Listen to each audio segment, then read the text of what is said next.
नाज़रीन, high level source से यह खबर सामने आ रही है कि ईरान की जो जंग है वो किसी भी वक्त शुरू हो सकती है। रीजनल सोर्सेज इस बात को कंफर्म कर रहे हैं कि ये जंग होने जा रही है और ये सडन होगी और बहुत ही ज्यादा डेंजरस होगी और इसका स्केल जो है वो बहुत बड़ा हो सकता है और इस बार मामला जो है वो आउट ऑफ कंट्रोल भी हो सकते हैं। लास्ट टाइम भी जो जंग हुई वो अगर आप देखें तो कहीं ना कहीं वो रिस्ट्रेंट जरूर थी, उसमें स्ट्रेट ऑफ हुर्मुज़ बंद नहीं हुआ, उसमें ईरान ने अपनी तमाम कैपेबिलिटीज इस्तेमाल नहीं की और इसमें बाकी मुल्क जब वो ड्रैग नहीं हुए, इसमें हिजबुल्लाह शामिल नहीं हुई, इसमें यमन इराक से रेजिस्टेंस जब शामिल नहीं हुए, तो ये ईरान जो है वो लड़ता रहा। अब की बार जो मामला है वो इससे भी कहीं ज्यादा हो सकता है क्योंकि अब की बार जो है इजराइल के बारे में ये खतरा मौजूद है कि वो जो ईरान की पॉलिटिकल लीडरशिप है उसकी भी असैसिनेशन कर सकता है, जिसके बाद जाहिर है कि फिर मामलात आउट ऑफ कंट्रोल हो जाएंगे। जैसे उस वक्त वो सुप्रीम लीडर को निशाना बनाने की धमकियां लगा रहे थे, अगर वो ऐसी कोई गलती कर जाते तो फिर आपको पता है फिर तो सीजफायर नहीं होना था। तो अब ये जंग होने जा रही है और किस नौयत की होगी, किस स्केल की होगी, ये बहुत ही खौफनाक होने जा रहा है। और दूसरी तरफ नाज़रीन, इजराइल फ्रस्ट्रेटेड भी बहुत है। जो सऊदी अरेबिया का एग्रीमेंट होने जा रहा है और सऊदी अरेबिया को एडवांस फाइटर जेट्स मिलने जा रहे हैं और ये रीजन का पहला मुल्क होगा जिसको ये वाले फाइटर जेट्स मिलेंगे। और इसमें इजराइल के लिए परेशानी की बात यह है कि पहली बार ऐसे बड़े एडवांस वेपन्स किसी रीजनल कंट्री को दिए जा रहे हैं, लेकिन उसमें इजराइल के हवाले से कोई नॉर्मलाइजेशन या कोई ऐसी डिमांड नहीं की जा रही, वगरना जब भी इस नौयत की कोई पॉलिसी बनती है तो वो विद रेफरेंस टू इजराइल बनती है।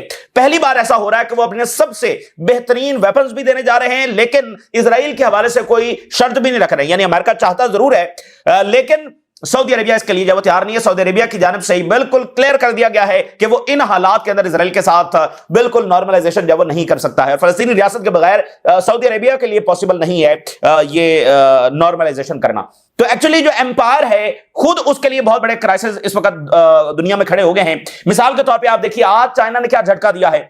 चाइना रोज ही कुछ ना कुछ कर रहा है। एक दिन उन्होंने जनाब अली एयरक्राफ्ट कैरियर अपना मैदान में उतार दिया। एक दिन खबर आई कि उन्होंने जो ट्रेनर एयरक्राफ्ट है वो अपना तैयार कर लिया है।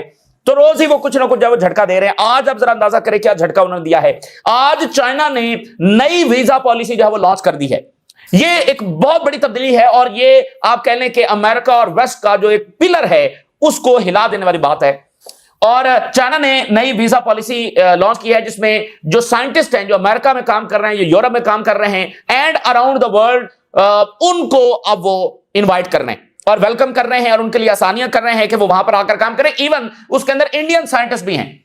इसको ग्लोबल टैलेंट का नाम दिया गया है कि पूरी दुनिया। और ये इंपॉर्टेंट क्यों है? अमेरिका जो है उसकी जो ताकत है, उसकी जो टेक्नोलॉजी है, उसकी जो सुप्रीमेसी है, उसमें मेजर जो शेयर है नाज़रीन वो दुनिया से आए हुए लोगों का है। इस वक्त भी अगर आप देखेंगे तो उनकी जो मैग्निफिसेंट 7 कंपनीज हैं जो अमेरिका की 7 सबसे बड़ी कंपनीज कहलाती हैं, उसमें भी जो बड़ी एनवीडिया, टेस्ला, ये सारी कंपनीज जो हैं ये बाहर से आए हुए लोगों ने बनाई हैं। तो जो ग्लोबल टैलेंट अमेरिका गया है, जो ग्रेट माइंड्स अमेरिका गए हैं, उन्होंने बहुत बड़ी बड़ी इनोवेशंस की हैं और इवन उनका जो न्यूक्लियर है उसमें भी यूरोप से आने वाले साइंटिस्ट का बहुत बड़ा किरदार था। तो आपको पता है कि बहुत सारे ममालिक में तो जो ग्रेट माइंड्स होते हैं वो जाहिर है कि अमेरिका शिफ्ट हो जाते हैं। तो इसमें यानी चाइना 2 तरह की चीजें कर रहा है। एक ये कि जो ऑलरेडी बड़े साइंटिस्ट हैं, अमेरिका में काम कर रहे हैं, यूरोप में काम कर रहे हैं और अब अमेरिकन पॉलिसीज की वजह से परेशान हैं और यूरोपियंस के पास वो फंड्स नहीं है और वो इन्वायरमेंट नहीं है। चाइना उनको इनवाइट कर रहा है कि उनके लिए अच्छी लाइफ वहां पर हो और एक अच्छा इन्वायरमेंट वहां पर हो कि वो रिसर्च को आगे जो है वो बढ़ा सकें। और दूसरी तरफ जो नए साइंसदान हैं, जो नए ग्रेट माइंड्स हैं, यानी यूनिवर्सिटीज के बच्चे जो भी अमेरिका शिफ्ट होने का इरादा रखते हैं कि वहां पर जाएं, स्टडी करें और वहां पर जाकर रिसर्च को आगे बढ़ाएं, उनको भी, ठीक है ना, उनको भी इनवाइट चाइना इस वक्त कर रहा है। तो ये बहुत बड़ी स्ट्रेटेजिक मूव आप इसको कह सकते हैं। आप इसको कह सकते हैं कि जैसे कन्वेंशनल पावर से कोई ताकत जब न्यूक्लियर बन जाती है तो कितनी बड़ी ताकत वो बन जाती है। तो ये जो पॉलिसी आज उन्होंने लॉन्च कर दी है और आप देखें उधर H1B वीजा अमेरिका ने उस पर ऑलमोस्ट खत्म ही किया ना। जितनी फीस बढ़ा दी है वो कोई फीस अफोर्ड कर ही नहीं सकता है, तो वो खत्म करने वाली बात है। तो उसके मुकाबले में चाइना ने फौरी, इससे आप ये अंदाजा लगा सकते हैं कि चाइना की एक एक चीज के ऊपर नजर है और वो हर एक मामले के हवाले से तैयार बैठे हुए हैं और हर एक का जो जवाब दे रहे हैं। तो ये मशरिक की पहली बार ऐसी कोई ताकत है जो साइंटिस्ट को बुला रही है, जो ग्रेट माइंड्स को बुला रही है और अमेरिका को बनाया है उन ग्रेट माइंड्स ने जो पूरी दुनिया से अमेरिका गए हैं। तो ये तमाम सूरत हाल भी आज तफसीली आपके साथ शेयर करेंगे। ईरान के हवाले से क्या डेवलपमेंट्स है, देखिए ईरान की जंग जून में हुई और जो ही सीज फायर होता है, आपको याद होगा सीज फायर होने के साथ ही जो सबका एनालिसिस था वो यही था कि एक और राउंड जो है वो नागुजीर है। ये बात जून के अंदर ही तय हो गई थी कि इसका एक और राउंड होगा। वाई? क्योंकि इसमें इसराइल को बहुत बुरे तरीके से शिकस्त हुई है और इसराइल के जो डिक्लेयर्ड गोल हैं ईरान को रिजीम चेंज करने की, वहां पर अपनी हेजेमनी कायम करने की, अपनी कठपुतली हुकूमत कायम करने के, या फिर उनको शाम और लीबिया बनाने के जो खौफनाक मंसूबे हैं वो पूरे नहीं हुए। तो अगर इसराइल और अमेरिका दोबारा हमला करने के लिए नहीं आते तो ईरान की जो विक्ट्री है वो मजीद इस्टेब्लिश हो जाएगी। और जैसे रीजनल कंट्रीज ये समझते हैं कि इसराइल में ये पावर है कि वो रीजन में किसी भी मुल्क में रिजीम चेंज कर सकता है, इसलिए सब उससे डर कर बैठे हुए हैं। तो यह साबित हो जाएगा कि अमेरिका और इसराइल मिलकर भी यहां रिजीम चेंज नहीं कर सके, तो उनकी ताकत बहुत बुरे तरीके से जब एक्सपोज हो जाएगी। और आप देखें तो यहां अरबों के साथ इसराइल और अमेरिका का मॉडल क्या है कि ईरान से खतरा है और हम ईरान से बचाने के लिए तुम्हें बैठे हुए हैं। तो उस ईरान के खिलाफ तुमको शिकस्त हो गई है, तो उनकी ताकत, भाई वो क्या ईरान से बचाएंगे? वैसे तो जाहिर है कि ईरान से कोई खतरा नहीं अरबों को। आज तक गल्फ के ऊपर ईरान ने हमला नहीं किया है, इसराइल ने हमला किया है, तो फिर भी वो समझते हैं। तो मॉडल यह है, तो वो ताकत एक्सपोज हो गई ना भाई। ईरान के खिलाफ तो हार गए, तो ईरान के मिसाइलों को इसराइल नहीं रोक सका, अमेरिका नहीं रोक सका, तो वो गल्फ या अगर बिलफर जो वो उनके मॉडल के मुताबिक जिन मुल्कों की वो सिक्योरिटी कर रहे हैं, कैसे करेंगे? वो तो अपनी सिक्योरिटी नहीं कर सके, तो इसलिए जंग जब नागुजीर है। और जैसे सुप्रीम लीडर ने कहा कि हमारा इसराइल से जो मसला है वो फंडामेंटल नौयत का है, ईरान उनको तस्लीम नहीं करता, ठीक है ना। और कभी तो ये आप देखिए, न्यूयॉर्क टाइम की बड़ी खबर सामने आ रही है और रीजनल सोर्सेज से ये बात कंफर्म की जा रही है कि इसके हाईएस्ट लेवल के खतरात हैं। रीजनल ऑफिशियल्स वॉर्न के अनदर इसराइल और ईरान की जो जंग है that is only matter of time. ये कोई डिस्कशन ही नहीं है कि ये होगी या नहीं होगी, सिर्फ डिस्कशन ये है कि ये कब होगी। It's only matter of time with Iran, जो कि नई इनरिचमेंट जो फैसिलिटीज है वो कायम कर रहा है और एक बहुत बड़ी फैसिलिटी उन्होंने एक बड़ी माउंटेन है वहां पर कायम की है, न्यूयॉर्क टाइम लिख रहा है। इसके अलावा दीगर सोर्सेज से आप देखिए, increasing warnings from the regional officials and experts जो ये बात कर रहे हैं कि एक और डायरेक्ट वॉर इसराइल और ईरान के दरमियान स्ट्रांगली पॉसिबल है। इसकी स्ट्रांग पॉसिबिलिटी इस वक्त मौजूद है and possibly only matter of time, ठीक है। पॉसिबिलिटी है और उससे आगे बढ़कर वो ये कह रहे हैं कि पॉसिबिलिटी नहीं है, कंफर्मेशन है, और it's only matter of time कि ये कब होगी, आज होगी, रात होगी, कल होगी, परसों होगी, 10 दिनों बाद होगी, 1 महीने बाद होगी। सिर्फ ये है एक ब्रीफ और इंटेंस और अनप्रेसिडेंटेड वॉर 12 डे की हुई और उसके बाद ये दूसरा राउंड होने जा रहा है। तो वो जो जंग है जून में जो हुई उसमें जो सीज फायर हुआ वो उसमें कोई बाकायदा एग्रीमेंट नहीं हुआ, जो कोर टेंशंस थी या जो कोर इश्यूज हैं वो रिजॉल्व नहीं हुए, यानी जो इसराइल के मंसूबे हैं ज़ाहिर है कि वो अचीव नहीं कर सका। और जो सीज फायर हुआ नाज़रीन, उसमें कोई पीछे एग्रीमेंट नहीं है, बस जुबानी सीज फायर हुआ है, कोई पीछे एग्रीमेंट नहीं, इसलिए ये जंग जो है नागुज़ीर है। तो अब रीजन भी इस हवाले से ये कंफर्म कर रहा है। और इसके अलावा अमेरिका की स्ट्रेटजी भी यही नजर आ रही है कि वो मुल्क जो चाइना के साथ खड़े हैं या रशिया के साथ खड़े हैं और मल्टीपोलर वर्ल्ड ऑर्डर लाना चाहते हैं, उनको जब वो डिस्ट्रॉय किया जाए, उनको सब्जुगेट किया जाए, वेनेजुएला से लेकर क्यूबा से लेकर और ईरान से लेकर और बाकी ये सारे मालिक। तो ये अमेरिका की स्ट्रेटजी हमें जो नजर आ रही है। इसी दरमियान हैरिस ने लिखा है कि इसराइल काफी परेशान है इस हवाले से कि जो सऊदी अरेबिया और अमेरिका के रिलेशंस आगे बढ़ रहे हैं में लीड टू इजराइल आइसोलेशन। इसकी वजह से इसराइल जो वो आइसोलेट हो सकता है, ये इसराइल को इस वक्त खतरा पाया जा रहा है। जाहिर है कि देखें, इसका मतलब यह नहीं है कि अमेरिका को इसराइल को अबैंडन करने जा रहा है, इसका मतलब यह है कि बदलती दुनिया के साथ और खुद अमेरिका के अंदर जो बड़ी तब्दीली आ रही है उससे जो अमेरिकन एडमिनिस्ट्रेशंस हैं उनके लिए वो रिवायती पॉलिसी को लॉन्ग टर्म में जारी रखना बड़ा मुश्किल है। अब खुद ट्रंप जो हैं जिनके गिर्द बहुत बड़े ज़ायनिस्ट हैं और सारी फंडिंग उनकी जो ज़ायनिस्टों ने की है, लेकिन वो इस वक्त सोचने पर मजबूर हैं कि आगे जो मिड टर्म इलेक्शंस हैं अगर उन्होंने यही इजराइल फर्स्ट पॉलिसी जारी रखी, क्योंकि मागा वाले ये खुलकर कह रहे हैं कि ट्रंप की पॉलिसी इजराइल फर्स्ट पॉलिसी है, तो अगर यही पॉलिसी जारी रखी तो इलेक्शन का नतीजा वही होगा जो न्यूयॉर्क में हुआ है। तो वो सोचने पर मजबूर। तो बदलती दुनिया, चाइना का राइज, अब लेकिन चाइना प्लेट में फाइटर जेट है वो सऊदी अरेबिया के लिए लेकर बैठा हुआ है। रिसेंटली चाइना ने बकायदा ऑफर किया सऊदी अरेबिया को कि वो J-35 देने के लिए तैयार हैं। सऊदी अरेबिया ने रिजेक्ट कर दिया है। सऊदी अरेबिया ने चाइना के जेट्स लेने से इनकार कर दिया और कहा कि हम अमेरिका से लेंगे। तो इससे पहले उन्होंने सऊदी अरेबिया को नहीं दिए, इजराइल नहीं चाहता था, लेकिन अब सऊदी अरेबिया को के पास मुतबादल आ गया, अमेरिका नहीं देगा तो वो चाइना से ले लेंगे। तो ये वो सबसे बड़ी मजबूरी अब बन गई है कि मुल्कों के पास ऑप्शन आ गया, तो खुद अमेरिका अपने आप को आइसोलेट करता चला जाएगा, अमेरिका अपने इत्तेहादियों को खोता चला जाएगा, और जो प्रॉफिट है उसका भी बहुत नुकसान होगा, क्योंकि असलहा तो उनकी सबसे बड़ी एक्सपोर्ट है। उसके मुकाबले में चाइना, देखें पहले तो यह था कि मुतबादल में कोई असलहा बेचने वाला नहीं था, अब जो है वो उनके पास सऊदी अरेबिया ने ऑलरेडी चाइना से बहुत सारे वेपन्स, बिलियंस ऑफ डॉलर्स के वेपन्स खरीदे हैं बाइडेन दौर के अंदर जब कशमकश चल रही थी। तो और फिर टर्की को आप देखें, टर्की की वो अपने जेट्स भी बना रहे हैं, और सऊदी अरेबिया ने कहा है कि वो टर्की से 100 फाइटर जेट्स लेगा, और टर्की को यूरोप ने दे दिए हैं, और टर्की की चाइना से बातचीत चल रही है। तो ऑप्शंस दुनिया के लिए खुल गए हैं, वो हेजेमनी, वो मोनोपोली नहीं रही अमेरिका की, चैलेंज हो रही है तेजी के साथ, और फिनोमेना एक ही यार, वो चाइना का राइज है। तो इसलिए एम्पायर को जो अंदरूनी रियलिटीज बदल रही हैं, जो पब्लिक सेंटिमेंट है टुवर्ड्स इजराइल, और जो बाकी दुनिया में बैलेंस ऑफ पावर शिफ्ट हो रहा है चाइना की वजह से, इस वजह से अमेरिका को वो रिवायती पॉलिसी अब जारी नहीं रख सकता है कि हर जो मिडिल ईस्ट में जो कुछ भी होगा इजराइल की मर्जी से होगा। और खुद अगर आप देखें तो इजराइल हार चुका है गजा में, वेस्ट बैंक में, लेबनान में, यमन के खिलाफ, ईरान के खिलाफ इजराइल हार चुका है। तो हारे हुए जो हैं वो पॉलिसीज नहीं लिखते हैं, ये बुनियादी बात है। तो इसके साथ आप देखिए आज चाइना ने कितना बड़ा धचका दे दिया, बहुत बड़ा।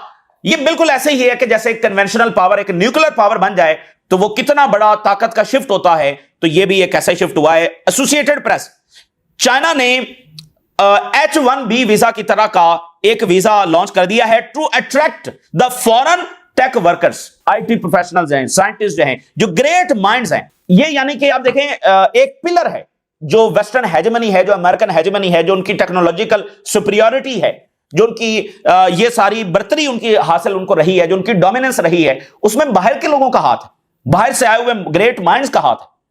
तो आज पहली बार चाइना ने बाकायदा वो स्ट्रेटजी लॉन्च कर दी है कि वो भी पूरी दुनिया से, और जो साइंटिस्ट काम कर रहे हैं अमेरिका में और यूरोप में उनको, और जो नए ग्रेट माइंड्स हैं यूनिवर्सिटीज के बच्चे हैं, उनको वो अट्रैक्ट करेंगे कि वो अमेरिका ना जाए बल्कि वो चाइना आए।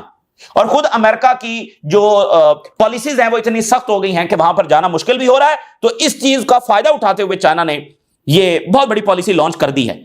यानी ये आप कह लें कि सुनामी है, ये सिर्फ एक कोई खबर नहीं है, ये बिल्कुल एक नया चैप्टर है। तो China attracts the tech professionals sidelined by US in new visa scheme. American जैसे H1B वीजा, उन्होंने उसकी फीस इतनी बढ़ा दी है कि समझे वो वीजा खत्म करने वाली बात हुई। तो H1B वीजा जो है वो स्पेशली इसलिए था कि जो ग्लोबल टैलेंट है उसको अट्रैक्ट किया जा सके, और उसमें इंडिया के बहुत ज्यादा लोग शामिल हैं, इंडिया के लोगों को इसमें बहुत बड़ा धक्का लगा है। तो अमेरिका की पॉलिसीज, ठीक है ना, तो उससे बहुत ज्यादा फायदा। तो इसका नाम उन्होंने दिया है के वीजा। के वीजा आज उन्होंने लॉन्च किया है, जिसमें गैर मुल्की साइंस और टेक्नोलॉजी के प्रोफेशनल्स होंगे। और चाइना अपने आप को पोजीशन कर रहा है कि वो ओपन है एक competitive hub for global talent. देखें, ग्लोबल टैलेंट वहीं जाएगा ना जहां पर उनके लिए वो इन्वायरमेंट हो, जहां पर रिसर्च के मौके हों, जहां पर ग्रेट साइंटिस्ट मौजूद हों, जहां पर ग्रेट यूनिवर्सिटीज हों, जहां पर फंड्स हों, और फिर उनके लिए अच्छी लाइफ हो, अच्छी पे उनके लिए हो, और सिक्योरिटी हो। तो चाइना के पास फंड्स भी हैं। चाइना के पास इस वक्त आपको पता है जो पिछले कुछ सालों के अंदर जो सबसे ज्यादा साइंटिफिक जो पेपर्स शाया हुए हैं वो चाइनीज यूनिवर्सिटीज के हैं। यानी वो ऑलरेडी रिसर्च में और इसमें आगे हैं कि वहां पर जाकर सीखा जा सकता है। तो ये अमेरिका इसलिए जाते हैं ना कि वहां पर बड़ी यूनिवर्सिटीज हैं, बड़े साइंटिस्ट बैठे हुए हैं जिससे आप सीखेंगे, उनके जरिए असर काम करेंगे। तो चाइना ऑलरेडी एक माहौल, एक इन्वायरमेंट पैदा कर चुका है। यानी ये ऐसी चीज नहीं है कि हर मुल्क अनाउंस कर सकता है, ये सिर्फ चाइना ही कर सकता है इस वक्त दुनिया में, अमेरिका के बाद, और कोई भी, रशिया भी इस तरह से नहीं कर सकता। चाइना का न्यूली इंट्रोड्यूस के वीजा जो है ये एक की इनिशिएटिव है, मतलब बहुत बड़ा ये इनिशिएटिव है। और बीजिंग की ये ब्रॉडर स्ट्रेटजी है कि वो अपनी साइंटिफिक और जो टेक्नोलॉजिकल वर्क फोर्स है उसको मजबूत करे, और न्यू अपॉर्चुनिटीज चाइना इस वक्त ऑफर कर रहा है for the professionals around the world. Around the world सबको वो उन्होंने बुला लिया, सबके लिए उन्होंने अपने दरवाजे खोल दिए हैं। एज वेस्टर्न जो इमिग्रेशन पॉलिसीज हैं वो सख्त हो रही हैं, अमेरिका में, यूरोप में इमिग्रेशन पॉलिसीज सख्त हो रही हैं, एंड चाइना अपने दरवाजे उनके लिए खोल रहा है। Foreign professionals in science, technology, innovation वो यहां पर रहेंगे, चाइना में काम करेंगे, और मजीद फ्लेक्सिबल टर्म्स जो हैं वो मुतारिफ करवाई जा रही हैं। इससे पहले जो वहां पर वीजा था जिसका नाम था आर वीजा, वो जरा सख्त था, ठीक है ना, यानी उसकी उसमें रिस्ट्रिक्शंस बहुत ज्यादा थी और उसके लिए जरूरी था कि आपके पास पहले कोई जॉब ऑफर होनी चाहिए चाइना में। तो अब के वीजा में ऐसा नहीं है, बस आप वहां पर जाएं और आगे बढ़ें। तो जो एंट्री बैरियर्स हैं चाइना ने वो कम कर दिए हैं स्किल्ड वर्कर्स के लिए। ये नहीं कि कोई भी चला जाएगा, वो स्किल्ड वर्कर्स और प्रोफेशनल्स, तो वो जो चाइना को ज्वाइन करना चाहते हैं रैपिडली एडवांसिंग टेक्नोलॉजी सेक्टर्स, ठीक है ना। सो इसमें इंडिया के अब बहुत ज्यादा लोग अट्रैक्ट हो रहे हैं। एक जो इंडियन आईटी स्पेशलिस्ट हैं उनका जो स्टेटमेंट है वो भी इस रिपोर्ट में उन्होंने कोट किया है, जिसमें वो कह रही हैं, जिसमें बता रही हैं कि उनका इंडिया और यूनाइटेड स्टेट्स दोनों में काम करने का एक्सपीरियंस है और वो इस नई स्कीम को एक बहुत अच्छा अल्टरनेटिव देखती हैं। तो इसमें इंडिया, चूंकि H1B वीजा पर बहुत ज्यादा इंडियंस है वो वहां पर काम कर रहे थे, तो उनके लिए वहां पर ऑलमोस्ट नामुमकिन हो गया, क्योंकि वो $10,000 से फीस उन्होंने $1,00,000 बढ़ा दी है, वो कोई भी अफोर्ड नहीं कर सकता, यानी मेजॉरिटी अफोर्ड नहीं कर सकती। सो के वीजा ऑफ चाइना जो है ये इक्विवेलेंट है H1B वीजा के, यानी ये कोई आइसोलेशन में उन्होंने कोई अलग से इकदाम नहीं उठाया, बिल्कुल अमेरिका के जवाब में इकदाम उठाया। खुद अमेरिका भी देखें, चाइना की अब तक की जितनी तरक्की है वो चाइना के अपने लोगों की है, ठीक है ना। अमेरिका ने जितनी तरक्की की है उसमें पहले दिन से जो हिस्सा है वो बाहर के लोगों का है। तो अब चाइना जो एक खास लेवल पर पहुंच गया है, अब वो ग्लोबल टैलेंट के लिए अपने दरवाजे जब वो खोल रहा है। सो यूएस इमिग्रेशन पॉलिसी जो है वो बहुत ज्यादा सख्त हो रही हैं। सो वहां पर ऑलरेडी जो प्रोफेशनल्स हैं, साइंटिस्ट हैं, वो अदर अपॉर्चुनिटीज जब वो देख रहे हैं कि वो कहां पर जाए, ठीक है ना। फ्रांस ने भी इसी तरह का एक इनिशिएटिव लॉन्च किया था, उस वक्त हमने रिपोर्ट, लेकिन वो इतना ब्रॉडर नहीं था और फंड्स की बहुत कमी है, ये मसला है, फंड्स का मसला है। और इंटरनेशनल स्टूडेंट जो है वो एक वक्त में ये सोचते थे कि वो अमेरिका जाएंगे, वहां पर स्टडी करेंगे, फिर एम्प्लॉयमेंट करेंगे H1B वीजा के थ्रू, लेकिन अब वो वहां पर मिसाल खड़े हो रहे हैं। तो जो अल्टरनेटिव ऑप्शन दुनिया को दे रहा है वो चाइना दे रहा है, pragmatic step toward global competitiveness। इसमें नेशनल इनोवेशन जो कैपेसिटी है चाइना उसको इनहेंस करने जा रहा है।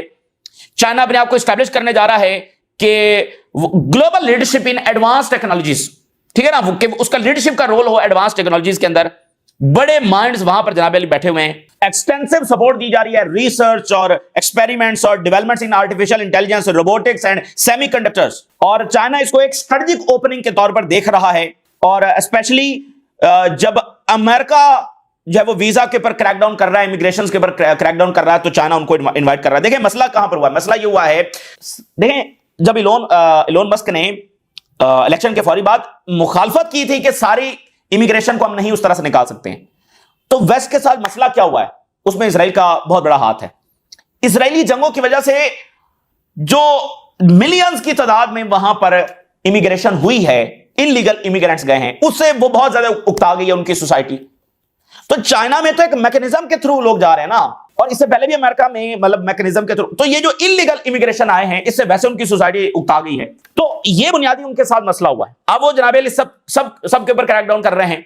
अब H1B वीजा में तो जो वो इलीगल इमिग्रेंट्स थोड़ी हैं, वो तो पढ़े लिखे लोग हैं जो अमेरिका में पढ़े हैं, अमेरिका में सर्व कर रहे हैं, बड़े ग्रेट माइंड्स हैं, उनको मुतासर किया गया है, ठीक है ना। तो बहुत बड़ी गलती यानी कि अमेरिका से हुई है और इसलिए इलोन मस्क भी इसकी मुखालफत कर रहे थे। तो चाइना बुला रहा है प्रोफेशनल्स को, साइंटिस्ट को एक थ्रू मैकेनिज्म, ये नहीं कि millions and millions of illegal immigrants वहां पर जा रहे हैं। तो वेस्ट यूरोप की और अमेरिका का जो सबसे बड़ा यहां गलती है वो ये अफ्रीका की जंगें, मिडिल ईस्ट की जंगें जो इसराइल ने छेड़ी। अब देखना मिलियंस ऑफ तो सिर्फ सीरिया से जर्मनी गए हैं, अब उनकी सोसाइटी उतार रही है और लोग इस बात पर वोट दे रहे हैं कि इमिग्रेंट्स के खिलाफ इकदाम उठाए जाएं, और वो इकदाम उठा रहे हैं उनके खिलाफ भी जो लीगल इमिग्रेंट्स हैं, और उनका बड़ा किरदार है अमेरिका को सर्व करने में। तो अमेरिका की जो इमिग्रेशन पॉलिसीज हैं इसको चाइना अपने लिए एक अपॉर्चुनिटी के तौर पर देख रहा है कि वो अपने आप को पोजीशन कर सके ग्लोबली और वेलकम कर सके फॉरेन टैलेंट को और इन्वेस्टमेंट्स को मोर ब्रॉडली। देखें ये चीजें सदियों में होती हैं, ये अमेरिका में लोग कोई साल में तो नहीं गए हैं, मतलब एक सदी का प्रोसेस है। तो जब ये लोग वहां से छोड़कर चाइना आ जाएंगे ना, तो फिर ये अमेरिका इनको वापस नहीं बुला सकता। जाहिर है कि उनकी जिंदगियां वहां पर सेटल हो जाएंगी। हाँ, जब कल को सदियों बाद चाइना में कोई ऐसी पॉलिसी आती है, और चाइना में ऐसा होगा भी नहीं इतनी जल्दी, क्योंकि वो मैकेनिज्म के थ्रू लोगों को बुला रहे हैं ना, तो ये एक ऐसी चीज होगी जिसका अमेरिका को नाकाबिले तलाफी नुकसान होगा, अमेरिकन एम्पायर को इसका नाकाबिले तलाफी नुकसान होगा। आप जरा हिस्ट्री पढ़कर देख लें, जर्मनी मरकज था इनोवेशंस का, टेक्नोलॉजी का। ये जो आपको B2 बॉम्बर्स नजर आते हैं, मतलब पता नहीं क्या क्या कुछ था जो जर्मन साइंटिस्ट बना के बैठे हुए थे, और फिर बहुत सारी चीजें इन प्रोसेस थी, और ये साइंटिस्ट का जब आप कह लें कि एक्सोडस हुआ टुवर्ड्स अमेरिका। तो ये कोई मामूली चीज नहीं होती। भाई सोसाइटी, आपकी तरक्की वो तो उन ग्रेट माइंड्स के जरिए चल रही होती है ना। तो जर्मनी से बहुत बड़े बड़े साइंटिस्ट, आप जरा उनकी हिस्ट्री निकाल कर देखें, जिन्होंने अमेरिका में बड़ी बड़ी इनोवेशंस की, उनका पीछे आप ओरिजिन देखेंगे तो जर्मनी से होगा। सो जर्मनी बहुत बड़ा मरकज था, वहां से बहुत बड़े साइंटिस्ट जब वो चले गए अमेरिका, इनका वापस आना आसान नहीं होता, ठीक है ना। तो अब ये चाइना चले जाएंगे, उनकी जिंदगियां वहां पर सेटल हो जाएंगी, वो उस माहौल में काम कर रहे होंगे, तो वापसी नहीं होगी। तो ये बहुत बड़ी, अब जैसा कि आप देखिए बेल्जियम के बहुत बड़े साइंटिस्ट हैं, ये भी अब चाइना मूव हो रहे हैं, और ये दुनिया के पहले साइंटिस्ट हैं जिन्होंने कहा कि ब्रेन जो है इसको इमेजिन किया जा सकता है through technology to study hidden awareness, ठीक है ना। और जो अनरिस्पॉन्सिव पेशेंट्स हैं, जो रिस्पॉन्ड नहीं कर सकते, उनके ब्रेन में क्या चल रहा है उसको इमेज के जरिए हम दिखा सकते हैं। एक पेशेंट जब बात नहीं कर सकता, इशारा नहीं कर सकता, तो उसके ब्रेन में क्या है उसको हम इमेज के थ्रू दिखा सकते हैं। इस टेक्नोलॉजी को पहली बार मुतारिफ करवाने वाले ये हैं, बहुत बड़े साइंटिस्ट हैं, बहुत सारे अवार्ड्स इनको मिले हैं, ये भी चाइना जा रहे हैं। तो ये बड़ी गैर मामूली तब्दीली है जो इस वक्त आ रही है, रोज इस तरह के बड़े बड़े इवेंट्स हो रहे हैं। तो ये ताजा तरीन डेवलपमेंट्स है जो आपके साथ शेयर किया, आपने राज रोगा करें। इजाजत दीजिए, अल्लाह हाफिज।